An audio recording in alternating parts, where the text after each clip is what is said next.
सो यार जब मैंने क्लास 11th में एंटर किया था, मैंने फिजिक्स केमिस्ट्री मैथ्स लिया था, बायोलॉजी नहीं। मुझे फिजिक्स कभी डिफिकल्ट लगी ही नहीं, क्योंकि वहाँ पर किसी ने भी ऐसे बोला ही नहीं कि फिजिक्स डिफिकल्ट है, दिस एंड दैट। लेकिन जैसे ही हम मेडिकल लेते हैं तो सबसे पहले हमारे दिमाग में डाल दिया जाता है कि फिजिक्स डिफिकल्ट, फिजिक्स डिफिकल्ट। हम देखने ही उस सब्जेक्ट को उस नज़रिए से लगते हैं एंड हमको वो डिफिकल्ट लगने लग जाती है। मैंने बाद में स्विच किया। Today I am a final year MBBS student and इस वीडियो के अंदर मैं तुमको एक एक चीज़ बिल्कुल ब्रेक करके कैसे करना है, न्यूमेरिकल सॉल्व कैसे करना है, सामने तुमको यहाँ पर सॉल्व करके दिखाऊंगी कि मेरे सामने क्वेश्चन आता है तो मैं उसको अप्रोच कैसे करती हूँ। हर चीज़ मैं यहाँ पर तुमको बताने वाली हूँ और ये तुमने फॉलो कर लिया, 180 में से 180 कोई नहीं रोक पाएगा। सबसे पहली बात, मैंने मान लिया एक छोटे भाई बहन की तरह बिठाया सामने और मान लिया कि तुम एकदम जीरो पे हो। अब तुम्हारे पास 3 ऑप्शन है, या तो इसको छोड़ दो, वो है ही नहीं ऑप्शन एक्चुअली। दूसरा, सबसे पहली बात, अपना लो। तुमको डिफिकल्ट लगता है, तुमको इजी लगता है, जो तुमको लगता है इस सच्चाई को अपना लो कि हाँ यार मुझे लगता है, अब इसे मुझे चेंज करना है। जब तुम्हारे दिमाग में ये बात आ गई कि हाँ ठीक है, मुझे इजी लगता है, डिफिकल्ट लगता है, जो है मुझे इसे चेंज करना है, आधी लड़ाई तुम जीत गए। सबसे पहली चीज़ अब क्या करनी है, जितने भी चैप्टर्स हैं सबकी लिस्ट बना लो। सबसे पहले बहुत टीचर्स आगे बढ़ चुके होंगे, बहुत सिलेबस करा चुके होंगे, बेसिक मैथ्स एंड वेक्टर्स फटाफट से कंप्लीट कर लो। उसके बाद जो भी यूनिट तुमको करनी है उनको थोड़ा साथ में करना। मैकेनिक्स के सारे चैप्टर एक साथ करना, मॉडर्न फिजिक्स एक साथ, ग्रेविटेशन के बाद electrostatics, current electricity, magnetism, EMI उनको एक साथ में करना, फ्लूइड मैकेनिक्स उनको एक साथ में, एसएचएम, वेव्स, ऑप्टिक्स, क्योंकि ये जो चैप्टर्स होते हैं ये इंटरलिंक्ड अपने पास होते हैं। अदरवाइज जो आपकी किताबों में नॉर्मल सीक्वेंस दिया होता है आप उसी सीक्वेंस के अंदर जा सकते हो। अब क्या करना है, हमने लिस्ट अपने सामने चिपका ली और हमने डिसाइड कर लिया, बेसिक मैथमेटिक्स वेक्टर्स हो गया, हमने डिसाइड कर लिया कि अब मैं 1 बाय 1 करके चैप्टर पढ़ना स्टार्ट करता हूँ। या तो कोई पेड कोर्स तुम्हारे पास होगा, नहीं तो अपना कोई भी यूट्यूब का किसी भी अच्छे टीचर को फॉलो कर लो, सब बहुत अच्छे हैं। टीचर को तो गारंटेड तुमको फॉलो करना ही पड़ेगा, ठीक है। सबसे इंपॉर्टेंट इस सब्जेक्ट को मानना स्टार्ट करो, क्योंकि लास्ट में हम जो हमारा स्ट्रांग पोर्शन होगा उसे और स्ट्रांग करेंगे, लेकिन अभी जो हमें नहीं आता उसको हम स्ट्रांग करेंगे। सुबह उठते ही सबसे पहला सब्जेक्ट यही तुम्हारा होना चाहिए अगर तुमको ये सब्जेक्ट डिफिकल्ट लगता है तो। दूसरी चीज़, टीचर का लेक्चर देख रहे हो 2x पे नहीं देखना, नॉर्मल स्पीड में देखना है, वो भी और ज़्यादा टाइम लगे तब भी और ज़्यादा टाइम ले लो, कोई दिक्कत वाली बात नहीं है। और अपना जो टीचर मुंह से लेक्चर में बोले जा रहा है, अगर कोई क्वेश्चन करवा रहा है तो उसकी जो स्टेटमेंट भी बोली है ना टीचर ने, वो भी तुम्हें अपने नोट्स के अंदर लिखनी है। नोट्स बनाते ही उसके बाद फटाफट से इन नोट्स को 4 से 5 बार क्लास खत्म होते ही रिवाइज करना है।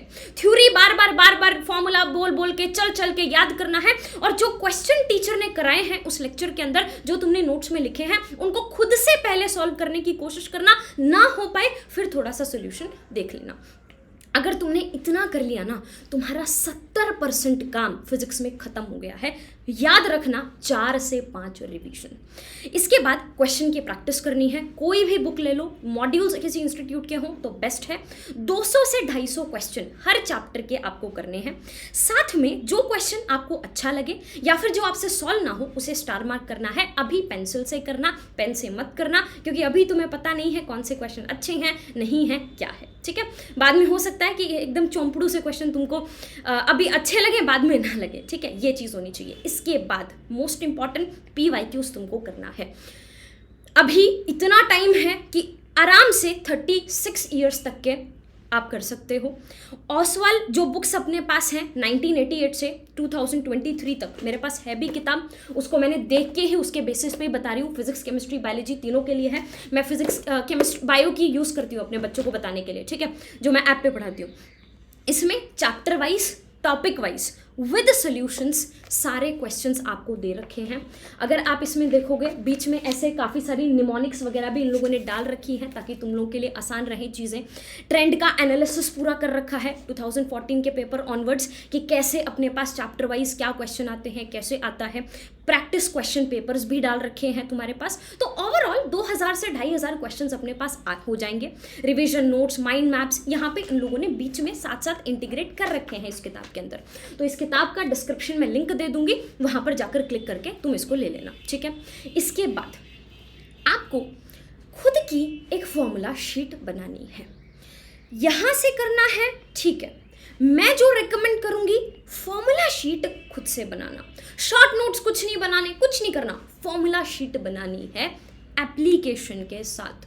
जो फॉर्मूला लिखा उसका साइड में क्या एप्लीकेशन हो सकता है वो भी नोट कर लो। हम भी बनाने की कोशिश कर रहे हैं, मैं भी अपने डिस्क्रिप्शन में लिंक डाल दूंगी, टेलीग्राम में दे दूंगी, लेकिन तुम खुद से करना, that is the best. Last but not the least is the test. और टेस्ट देने का फायदा तभी है जब तुम उसका एनालिसिस कर रहे हो। जैसे ही पेपर देकर आए, देके आते ही देखो कि कौन सा क्वेश्चन पढ़ के ही नहीं गया था इसलिए सॉल्व नहीं हुआ, वो तो तुम पढ़ के ही नहीं गए इसलिए नहीं हुआ, कोई बात नहीं, अगली बार पढ़ के चले जाना। दूसरा, पढ़ के भी गया था उसके बाद भी नहीं हुआ, इसका मतलब तुमने वो टॉपिक अच्छे से नहीं पढ़ा है। और तीसरा, सिली मिस्टेक्स जो प्रैक्टिस प्रैक्टिस प्रैक्टिस के साथ बढ़ती जाएगी। बहुत स्टूडेंट्स पूछते हैं एनसीईआरटी, एचसी वर्मा करें क्या? अनटिल एंड अनलेस तुम्हारे ये 6 के 6 स्टेप्स जितने मैंने बोले ये 3-4 बार नहीं हो चुके हैं, तब तक इन किताबों की तरफ मत जाना। पहले तुमको ऐसे हो जाना चाहिए कि ये सब मेरा डन, मैं सब प्रिपेयर्ड हूँ, मैं फुली प्रिपेयर्ड हूँ फिजिक्स में, तब इन किताबों पे जाना। ये टॉप रैंक्स के लिए होती हैं, पहले सिलेक्शन अश्योर करना बहुत ज़्यादा ज़रूरी है। और एनसीईआरटी भी करने बैठो जिस दिन, पहले इन टेक्स्ट क्वेश्चन, बैक क्वेश्चंस वो पहले करना, थ्योरी पढ़ने सबसे लास्ट में बैठना जब तुम्हारे पास बहुत वेला टाइम हो, कुछ करने को ना हो। और अपना डाउट्स साथ साथ लेते रहना, चीज़ों को क्लियर करते हुए चलना, ठीक है। हमारे पास ये एक दिन का खेल नहीं है। मैं अगर तुमको सच्ची बोलूँ ना, सबसे आसान सब्जेक्ट हो सकता है अगर तुमने 1 महीना 1.5 महीना बिना हार माने क्वेश्चंस कर करके देखे। ट्रस्ट मी, मैं तुमको इस चीज़ को लिख के देती हूँ, ये सबसे आसान सब्जेक्ट होता है, क्योंकि इसके अंदर क्रैम करने का कुछ ज़्यादा नहीं है, तुम भूलोगे नहीं, तुमको बहुत ज़्यादा जो रिविजन्स हैं वो ज़रूरत नहीं पड़ेगी। और जब रिविजन करनी है तो नोट्स बार बार मैंने कहा ना, अगर तुमने लेक्चर और नोट्स कर लिया 70% तुम्हारा काम खत्म। फिर फॉर्मूला शीट अपनी रिवाइज करनी है, और जो स्टार मार्क क्वेश्चंस हैं वो हम लोग के वहाँ पर रिवाइज करने हैं। अब सवाल ये आता है, हमने मान लिया, हमने आपके सारे क्वेश्चंस, आपने जितनी चीज़ें बोली सब हमने कर ली, लेकिन फिर भी जब मैं क्वेश्चन करने बैठती हूँ ना, तब मेरे से होता ही नहीं है, मुझे समझ ही नहीं आता है, मुझे क्वेश्चन देख के ना मेरा दिमाग ऐसे घूमना स्टार्ट हो जाता है। मैं बताती हूँ, मेरे सामने अगर क्वेश्चन आता मैं कैसे अप्रोच करती, उसी तरीके से तुम भी अप्रोच करने की कोशिश करना। सुनना ध्यान से। पहली बात तो मैक्सिमम स्टूडेंट्स जो इस वीडियो को देख रहे होंगे वो इस क्वेश्चन को देखते ही आगे स्किप कर जाएंगे, भाई हमसे नहीं हो पाएगा। ध्यान से, हार नहीं माननी, हर क्वेश्चन का सोल्यूशन उसके क्वेश्चन में ही होता है। ध्यान से सुनना। The power supplied by a force. सबसे पहले सोचो, इमेजिन करते जाना, तुम ये क्वेश्चन किसी और को पढ़ा रहे हो, अपने आप को टीचर इमेजिन करो। अब टीचर जब होता है तो वो क्या करता है, साथ साथ जो जो पढ़ता जाता है उसको डायग्रामेटिक फॉर्म में रिप्रेजेंट करता जाता है। सबसे पहले power supplied by a force, एक फोर्स लगा है जो कुछ पावर सप्लाई कर रहा है। ओके, आगे पढ़ते हैं।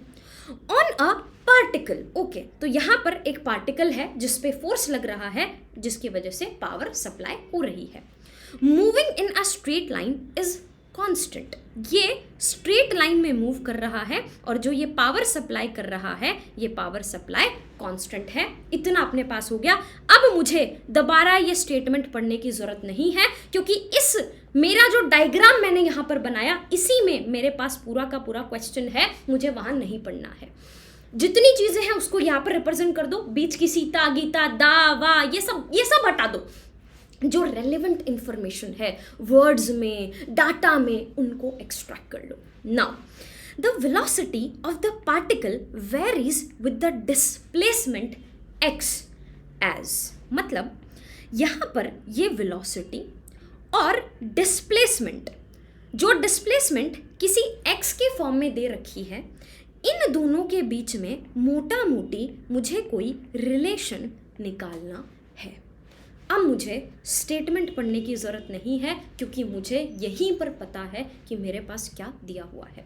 अब मैक्सिमम क्वेश्चंस में क्या होता है, लास्ट से क्वेश्चन को सॉल्व करना हमें स्टार्ट करना होता है। मतलब जो ये वेलोसिटी डिस्प्लेसमेंट के बीच में रिलेशन दिया हुआ है, इससे पीछे की तरफ जाने की कोशिश करो। लेकिन मुझे यहाँ पर ऐसा कोई भी फॉर्मूला याद नहीं आ रहा है जिससे मैं पीछे की डायरेक्शन में जाकर इस क्वेश्चन को सॉल्व कर पाऊँ। तो अब क्या करते हैं, जो शुरू की इंफॉर्मेशन दी हुई है उसके बारे में बात करते हैं। ध्यान से देखना, पावर का फॉर्मूला, एक ही फॉर्मूला तुमको याद आ रहा होगा, फोर्स इनटू वेलोसिटी। पावर क्या दे रखी है, कांस्टेंट दे रखी है, इसका मतलब फोर्स इनटू वेलोसिटी कांस्टेंट हो गई। अब फोर्स वेलोसिटी तो चलो मेरे को बात कर रखी है, अब अप्रोच करने की कोशिश करो, फाइनल डेस्टिनेशन की तरफ अप्रोच करते जाओ, इन वर्ड्स को उन चीजों की तरफ कन्वर्ट करते जाओ जो लास्ट में पूछी गई है। वेलोसिटी तो चलो बात कर रखी है लास्ट में, क्या फोर्स की बात है? नहीं, फोर्स को कन्वर्ट करने की कोशिश करते हैं। फोर्स का एक ही फॉर्मूला हमको पता है, मास इनटू एक्सेलरेशन। ठीक है, मास तो किसी भी ऑब्जेक्ट का कांस्टेंट ही होता है, तो इन भैया को तो भूल ही जाओ। ठीक है, अपने पास एक्सेलरेशन, क्या एक्सेलरेशन के बारे में लास्ट में कुछ बात की गई है? नहीं। तो अब मुझे उसे भी क्या करने की कोशिश करनी है, उसे भी फर्दर कन्वर्ट करने की कोशिश करनी है, जिसका मुझे एक ही फॉर्मूला पता है, वेलोसिटी dv बाय dx, या फिर एक होता है वेलोसिटी बाय टाइम। या तो dv बाय dt होता है, या फिर दूसरा formula v into dv by dx होता है। अब तुम खुद बता दो, dt मतलब टाइम, लास्ट में क्या टाइम के बारे में कहीं बात है? नहीं है।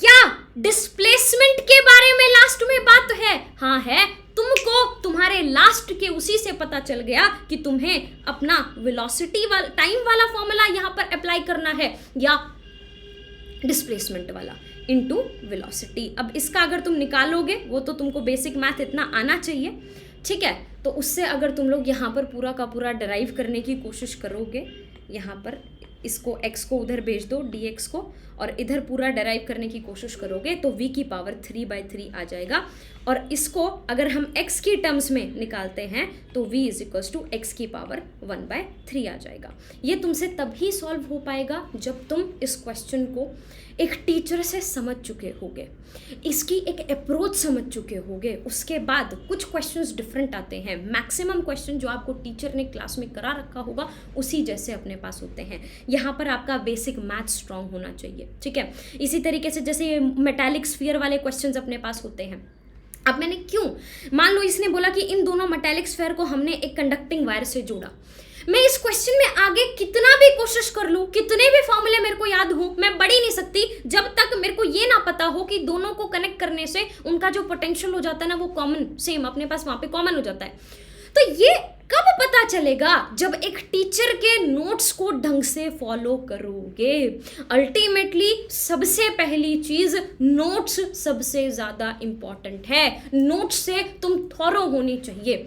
उसके बाद भी ठीक है, आपने जो बताया सीता गीता हटा के टीचर मान के खुद को सब कोशिश करके देख ली, फिर भी नहीं हो रहा, तो यार फिर तो अपने को हर रोज मेहनत करनी पड़ेगी। सॉल्व्ड क्वेश्चन से पहले करना स्टार्ट करो, खुद से पहले जो तरीका मैंने बताया वो अप्लाई करने की, सॉल्व करने की कोशिश करो। नहीं हो रहा है तो हल्का सा एक हाथ हटा के देखो कि इसने क्या यूज किया है, फिर उसको ऐसे धीरे धीरे धीरे धीरे सीखते जाओगे।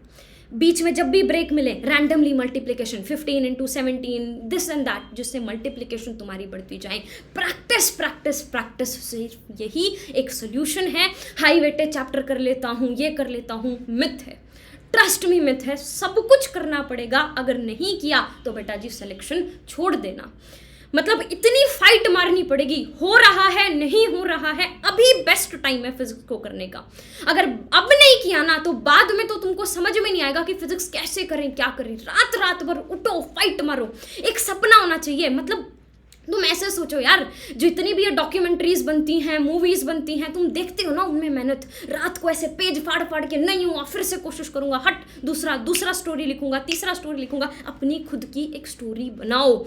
तंग हो रहे हो, परेशान हो रहे हो, जो हो रहा है यार, बहुत टाइम है, ट्रस्ट मी बहुत टाइम है। तुमको कुछ नहीं आता ना, तुम फिर भी हर रोज कोशिश करो, तुमको मेहनत करनी पड़ेगी। और ट्रस्ट मी, सबसे पहला इसकी शुरुआत 50% यहाँ से होगी जब तुम ये बात बोल दोगे कि फिजिक्स आसान है, मुझसे नहीं होगा तो फिर किससे होगा, और नहीं हुआ ना तो मैं करूँगा या मैं करूँगी।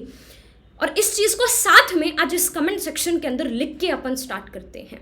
अगर सच में बिलीव करते हो ना कि यार फिजिक्स आसान हो या कुछ भी हो, नीचे कमेंट सेक्शन में लिखना कि मैं ज़रूर करूँगी, मुझसे नहीं होगी तो किससे होगी, मैं अपना बेस्ट डालूंगी तो क्यों नहीं होगी। लिख के जाओगे तुम इस कमेंट सेक्शन के अंदर। मैनिफेस्टेशन की पावर, मैं हमेशा बोलती हूँ, बहुत बड़ी होती है।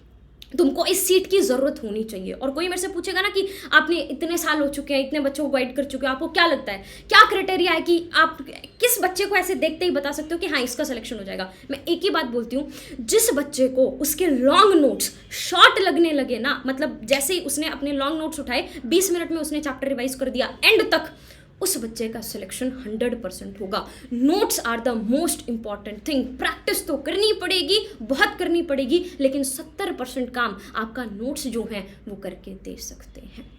क्या वर्ड कहाँ लिखा हुआ है सब तुमको पता होना चाहिए। सबसे पहले कमेंट सेक्शन में यहाँ पर लिख कर जाओगे, ठीक है। इस वीडियो को तुम फॉलो कर लेना, जी जान से फॉलो कर लेना, ट्रस्ट में तुमको कोई नहीं रोक पाएगा। और बाकी मैं हूँ, चैनल को सब्सक्राइब कर लो। जहाँ तुमको हेल्प चाहिए, जैसे तुमको हेल्प चाहिए, बैठे हैं नीचे कमेंट सेक्शन में बता देना। रिप्लाई ना भी कर पाएँ, तुम्हारा कमेंट पढ़ेंगे ज़रूर और उस चीज़ के ऊपर एक्ट करने की कोशिश करेंगे ज़रूर। इस चैनल पे मजाक नहीं होगा, जितना हो सकता है कुछ फ़नी डाल के या फिर हॉस्पिटल के व्लॉग्स डाल के, जैसे भी है हर रोज़ तुमको मोटिवेट करने की कोशिश करूँगी, ठीक है। Thank you so much. जय हिंद।